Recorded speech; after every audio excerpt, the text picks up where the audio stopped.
Ici devant un des nombreux moulins à eau de Vassy. La particularité de celui-ci est qu'il était alimenté par un immense bassin qui s'étendait quasiment jusqu'au premier hameau que nous avons traversé tout à l'heure, donc de l'autre côté. La longueur était environ 1,5 km. C'est non loin de cet endroit que les propriétaires, les barons de Vassy, habitaient. C'était un ouvrage défensif important puisqu'il était classé parmi les forteresses placées sous surveillance des officiers du roi. Elle fut rasée lors de la guerre de 100 ans en 1417. Elle le restera. Il faut dire que la famille de Rohan avait plus d'intérêt en Bretagne qu'à Vassy.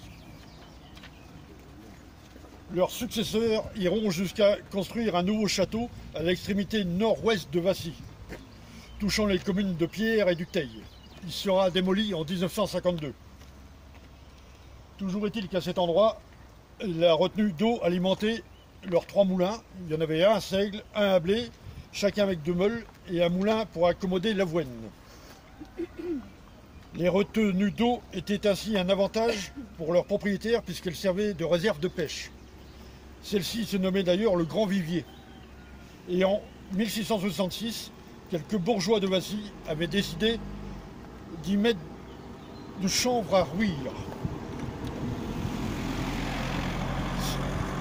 Cette pratique fit que les eaux soient tournées et puantes et de tuer les poissons. C'est ainsi que, avec 4 autres mares, 8400 perches ou carpes périrent. Le baron Jacques de Marguerie poursuivit les coupables afin qu'ils réparent le mal qu'ils avaient fait.